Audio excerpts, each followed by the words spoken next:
নমস্কার, আপনারা দেখছেন গ্লোব টিভি, সবার পাশে সবার সাথে। গ্লোব নিউজ নিয়ে এখন আমি সুপর্ণা রয়েছি আপনাদের সঙ্গে। এক নজরে দেখে নেব আজকের বিশেষ বিশেষ খবর।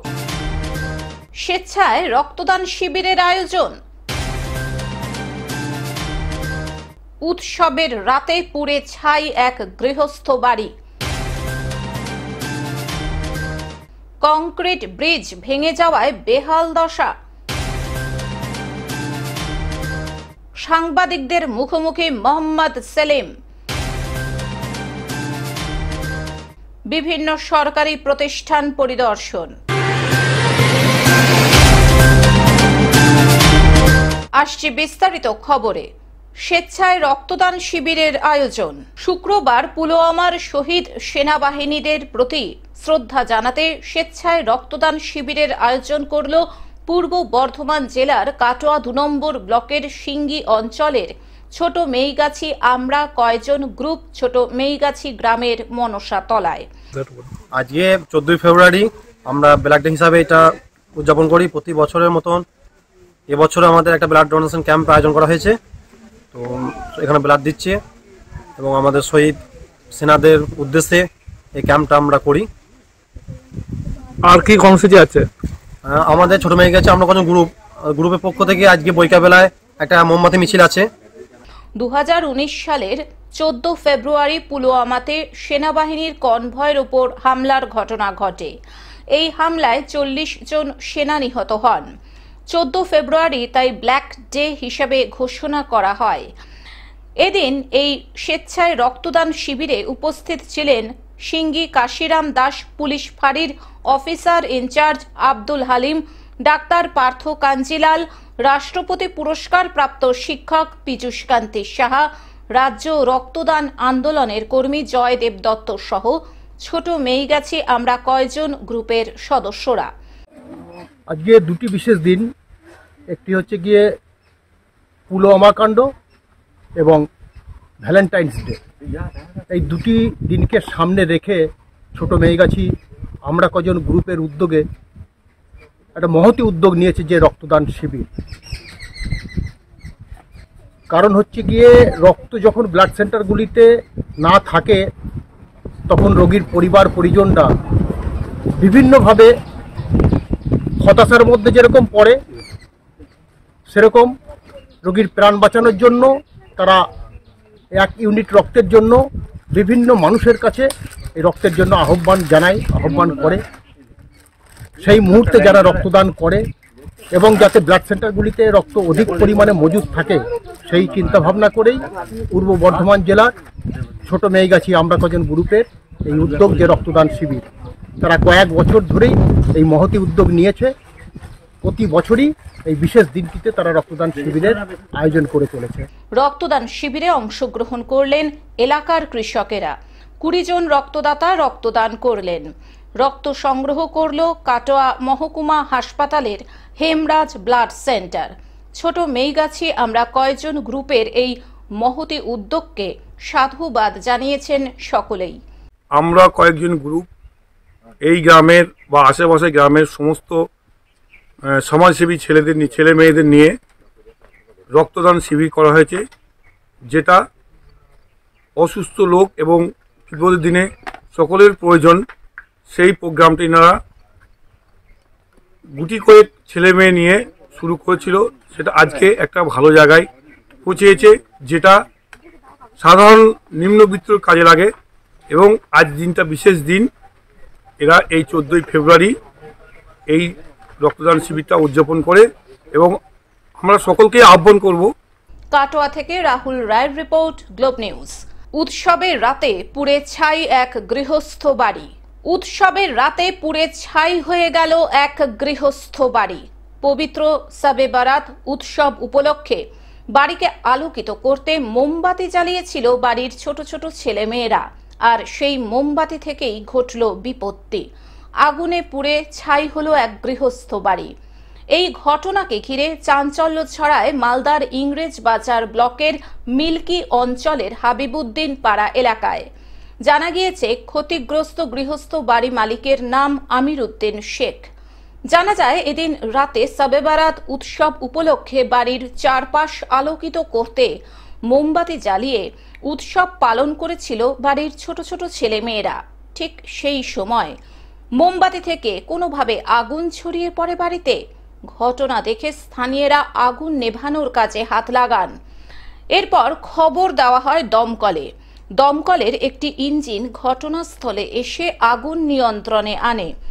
এদিকে খবর পেয়ে ঘটনাস্থলে যান তৃণমূল বিধায়ক সাবিত্রী মিত্র।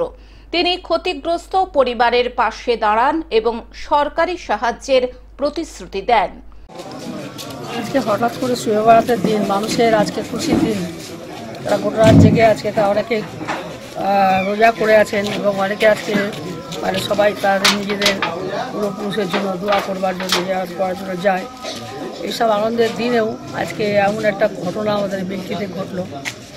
এখানে হঠাৎ করে একটা বাড়িতে আগুন লেগে যায় এবং সেই লোকটা মানে বাড়ির সমস্ত কিছু ক্ষতি হয়ে যায়। এবং ভদ্রলোকের নাম হচ্ছে শেখ আমির উদ্দিন সাহেব। উনি হকারি করেই ওনার সংসার চালান এবং দীর্ঘদিন কষ্ট করে খেটে যে বাড়িটার মধ্যে তারা যে জিনিসপত্র মানে করেছিল, সেখানে দেখা গেছে যে ইলেকট্রিসিটি থেকে শর্ট সার্কিট হয়ে লাইনটা ওখানে মানে বাড়িটা নষ্ট হয়ে যায়, আগুনটা লেগে যায়। এবং তাদের মেয়ের বিবাহের যে টাকা পয়সা ছিল 4-5 লক্ষ টাকা এবং তাদের বাড়িতে 3-4 ভরি সোনা এরকম যা ছিল 5 ভরি মতন সবগুলো সোনা, এগুলো সব পুড়ে গেছে এবং কোনো কাগজপত্র কোনো প্রমাণ কিছু নেই, সব পুড়ে ছাই হয়ে গেছে। মালদা থেকে অভিষেক দাসের report, globe news. Concrete bridge ভেঙে যাওয়ায় বেহাল দশা। পঞ্চগ্রাম ও চাঁদা মৌজায় কংক্রিট ব্রিজ ভেঙে যাওয়ায় বেহাল দশার কারণে ভোগান্তি পোয়াচ্ছে শত শত শিক্ষার্থী সহ এলাকাবাসী।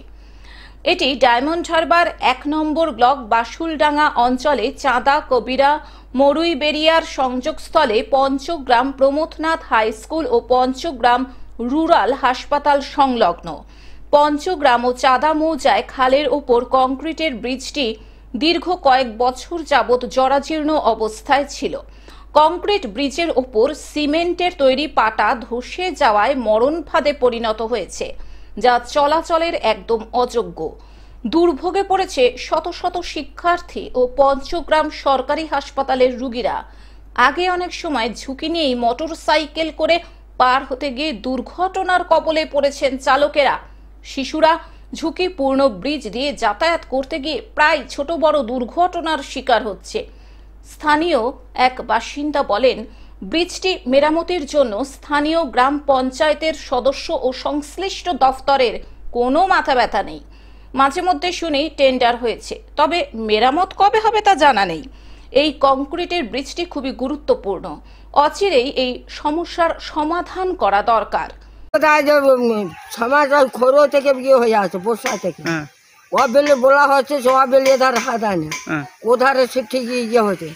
আর এই পরশুদিন আসছিরে একজন ওই কি বাবা মোটর বাইক না কি বলে, যেতে যেতে পড়ে কিছু ওপারে গিয়ে ডিঙিয়েছে আর পড়ে গেল।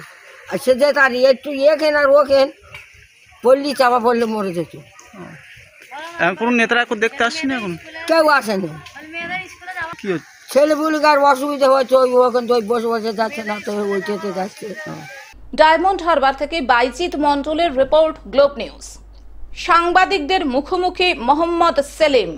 ঘাটাল মাস্টার প্ল্যান সহ একাধিক বিষয় নিয়ে সাংবাদিকদের মুখোমুখি হলেন সিপিএম এর রাজ্য সম্পাদক মোহাম্মদ সেলিম।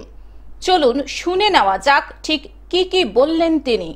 আমরা কেন্দ্র সরকারের কাছে পার্লামেন্টে বারবার হাজির করেছিলাম, দাবি করেছিলাম, কারণ এই ধরনের বন্যা রোধের প্রকল্প, পানীয় জলের জন্য এবং যেটা ক্রনিক এই যে বেসিন, যেটা ময়না হোক সেটা ঘাটাল হোক, সেটাকে বন্যা নিয়ন্ত্রণের জন্য যে মাস্টার প্ল্যান, সেটা কেন্দ্র সরকারকে দায়িত্ব নিতে হয়। কিন্তু কেন্দ্রীয় সরকার এ কাজ করেনি। তিস্তা প্রকল্প যা রাজ্যের প্রকল্প ছিল, বামফ্রন্টের আমলে যুক্তফ্রন্ট যখন সরকার ছিল কেন্দ্রে, আমরা অনেক লড়ে এটাকে কেন্দ্রীয় প্রকল্প করেছিলাম, কিন্তু মোদী আর মমতা সরকার এটাকে বাতিল করে দিল। উত্তরবঙ্গের চেহারা পাল্টে যেত, যেমন ভাকরাডাঙ্গাল প্রকল্প গোটা পাঞ্জাব, হরিয়ানা, এমনকি রাজস্থানের এবং দিল্লির চেহারা পাল্টে দিয়েছে। আমাদের এখানে কৃষিকাজের জন্য, 3 ফসলি জমি করার জন্য, বন্যা রোধ করার জন্য এবং সেচের জন্য যা করার দরকার ছিল তার জন্য মাস্টার প্ল্যান যা হয়েছিল আমাদের সময় সেটাকে আপডেট করতে হবে, কারণ সিচুয়েশন পাল্টে যায়, বৃষ্টিপাতের পরিমাণ পাল্টে যায়, ধারা পাল্টে যায়, নানা রকমের যে তোমার ক্যাচমেন্ট এরিয়া আছে তার যে স্ট্যাটিস্টিক আছে সেগুলোকে নিতে হয়। তাহলে আমার প্রথম প্রশ্ন হচ্ছে ঘাটাল মাস্টার প্ল্যানটা কোথায়? পশ্চিম মেদিনীপুর থেকে কল্যাণ মণ্ডলের রিপোর্ট, গ্লোব নিউজ। বিভিন্ন সরকারি প্রতিষ্ঠান পরিদর্শন। বৃহস্পতিবার দিনভর চাঁচলে বিভিন্ন সরকারি প্রতিষ্ঠান পরিদর্শন করলেন মালদার জেলাশাসক নিতিন সিংহানিয়া। পরিদর্শনকালে তিনি চাঁচল সুপার স্পেশালিটি হাসপাতালে পরিকাঠামোগত উন্নয়নে একাধিক সিদ্ধান্তের কথা জানালেন সর্বসমক্ষে। এছাড়াও পরিদর্শনকালে বেশ কিছু অসঙ্গতি দেখে কড়া ব্যবস্থা গ্রহণের নির্দেশ দিলেন প্রশাসনিক আধিকারিকদের। উল্লেখ্য, সম্প্রতি মালদা জেলার বিভিন্ন প্রান্তে বিভিন্ন সরকারি প্রতিষ্ঠান পরিদর্শন শুরু করেছেন জেলাশাসক নিতিন সিংহানিয়া। এরই অঙ্গ হিসেবে বৃহস্পতিবার তিনি চাঁচলে দিনভর পরিদর্শন করেন। চাঁচল সুপার স্পেশালিটি হাসপাতালে পরিদর্শনে যান। সঙ্গে ছিলেন চাঁচল মহকুমা শাসক সৌভিক মুখোপাধ্যায়, মহকুমা পুলিশ আধিকারিক সোমনাথ সাহা, মালতী পুলের বিধায়ক আব্দুর রহিম বকশি সহ অন্যান্য প্রশাসনিক আধিকারিকেরা। তাদের নিয়েই জেলাশাসক হাসপাতালের ইমার্জেন্সি থেকে শুরু করে বিভিন্ন বিভাগ ঘুরে দেখেন। সাধারণ মানুষ ঠিকঠাক চিকিৎসা পরিষেবা পাচ্ছেন কিনা সেই ব্যাপারে প্রয়োজনীয় খোঁজ খবর নেন। হাসপাতালের পানীয় জলের পরিষেবা সহ অন্যান্য নানান বিষয় খতিয়ে দেখেন। পরে জেলাশাসক সংবাদ মাধ্যমের মুখোমুখি হয়ে বলেন, চাঁচল সুপার স্পেশালিটি হাসপাতালে পরিষেবা ঠিকঠাক চলছে, কিছু পরিকাঠামোগত সমস্যা রয়েছে, সেই সমস্যা দ্রুত কাটিয়ে উঠতে সিসিইউ এবং এসএনসিইউ বিভাগে বেড বাড়ানোর আশ্বাসবাণী শোনান তিনি। চাঁচল সুপার স্পেশালিটি হাসপাতাল পরিদর্শনের পর জেলাশাসক হাসপাতাল চত্বরেই টিবি মুক্ত দেশ গঠনের শপথ বাক্য পাঠ করান। জেলা শাসক সহ হাসপাতালের চিকিৎসক, স্বাস্থ্যকর্মী ও সাধারণ মানুষজন সকলে মিলে টিবি মুক্ত দেশ গঠনের শপথ নেন। হাসপাতালের পরিকাঠামো পরিদর্শনের পর জেলাশাসক নিতিন সিংহানিয়া হাসপাতালের দ্বিতলে অবস্থিত চাঁচল মহকুমা খাদ্য সুরক্ষা দপ্তর পরিদর্শনে যান।